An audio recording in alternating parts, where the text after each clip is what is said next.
Hey guys, Luca here, and today we're going to be doing another boss, and this time we're going to go with Pyromaniac, and this is a fire boss. So let's go take a look at his weaknesses. It's basically his kneecaps, his chest, his shoulder pads, his eyes, and the thing on his back over there when he's in frenzy mode. So nothing really changed. If you got to this boss, you know what to expect. His weakness is pierce damage. He does fire damage, so you want to be defensive against fire. And he's very weak to cold damage or chill damage. So let's go see what kind of mods we could put against this boss. And for your Descendant, you want to go to maximum module capacity as high as you can. And I have a little bit of fire resistance here. It's not much. I mean, I had the space for it, so I put it. But what's important is the maximum shield. I have it almost ranked up to max defense, and max HP. Going down in one of these boss fights is not good for anybody. It's basically a waste of your DPS and the person who's reviving you. So yeah, going down is a huge waste of time, and you don't want to do that during the boss fights. For weapons, so if you look for a weapon that has the icon of piercing, which is located there, but this one has fire attack, which is not good against Pyromaniac. What you want is chill attack. You want cold damage. So I'm gonna stick to this gun, and I'm gonna check to see if I have any other guns that have piercing. I have this one, but it's not as strong as the Tamer. The Tamer is really good. It doesn't have piercing, but because it have the chill attack and it has the critical hit rate and the weak point damage, all of that combined makes for this gun pretty powerful gun. And it's not even my max level gun. It's 59. I think I'm level 70 now, and I'm still using it. It's really good because of those little stats. And I'm going to use a sniper for my purple gun. And for the mods of the gun, I have chill enhancement on, and I put a few points in it as well. So this is going to do some cold damage, which he's weak against. So you want to put chill enhancement. Anything that you can have cold on your gun is going to make it stronger against this boss. And I also put have aiming, which is weak point damage plus 23%. That's a lot of damage. It's almost a quarter extra damage. So yeah, have aiming is pretty good against the weak points like the shoulder pads, the knees, and his chest, basically all his weak points.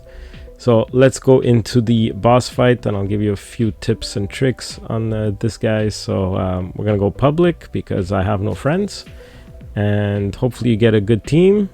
50% of beating any boss is having a good team. And I'm gonna put my sniper, get my extra bullets on the computer in the front there, scan so that his shoulder pads become blue and it's easier for me to hit. And I'm gonna just do a few damage on his shoulder pads, trying to get them to that aqua color and eventually to the yellow color. So I'm trying not to waste any bullets at all here. And when I run out of that, I'm gonna switch to my Tamer, which is still pretty powerful. And even from far, I like to fight this boss from far because up close he does a lot of damage. When you see these birds on his back, you want to try to get rid of them as quickly as possible. And when your screen starts to go white, he's probably in frenzy mode. What you want to do is double jump and grapple out of the circle before he lands, because that does a ton of damage. And those red circles that form on the floor, those are chains. It's going to be expanding circle your chains. They do a lot of damage if they touch you. So they expand. I think they shrink too. So yeah, even from far, this guy could do a bunch of damage. So be careful. If he's coming for you, it's okay to run. Let the other guys do some damage. The most important is that you do not go down. So it's okay to run. It's okay to hide. Nobody's going to hate you for it. Again, when he does the white thing, you want to walk forward as much as you can and double jump and grapple when you're halfway down. It's a bit tricky, but eventually you'll get it. High ground is really good against this boss too, and his shoulders are yellow now, so I'm going to do a bit of damage to his eyes. If he's close, you can try to grapple his yellow shoulder, and once you're on it, you could attack with the fire button. When he starts to shake, you have to hold on your aim button until he stops moving, and then you could go back to hitting his shoulder pad. If you don't hold aim when he's shaking, he's gonna shake you off. And when he's down, you could focus on his kneecap again, like you did with the other bosses. Again, be careful being close range to him. He can one hit you with a sword. He's very dangerous close range, but don't worry about him stepping on you. He can't. You're not gonna take any damage. You could just go directly underneath him. But again, just be careful when he does the sword attack. It could one hit you, and if someone goes down, revive as quickly as possible. It should be a priority. If he's down too long, that's just missing DPS. So I got hit 3 times by these chains and I didn't go down. So that's just to show you how much the mods that I put of defense and HP and shield actually saved me a few times from dying. Again, I got hit with the chains, and if you see you're running low on health, try to kill these little guys. Sometimes they drop health and it could save you. If not, just run it and gun it if he's coming after you. Again, revive as quickly as possible, because that's DPS for both players that's not getting onto the boss. And that aqua color, always aim for that aqua color. That means the other players are probably going for that as well, so everybody should just focus on that. Try to destroy it and get it off of him, removing his defenses, doing a lot of damage. And again, I'm about to die, so I just gun it out of there. It's okay, nobody's gonna hate me for it. And again, he's doing the white thing, so I'm gonna jump midway down and then grapple.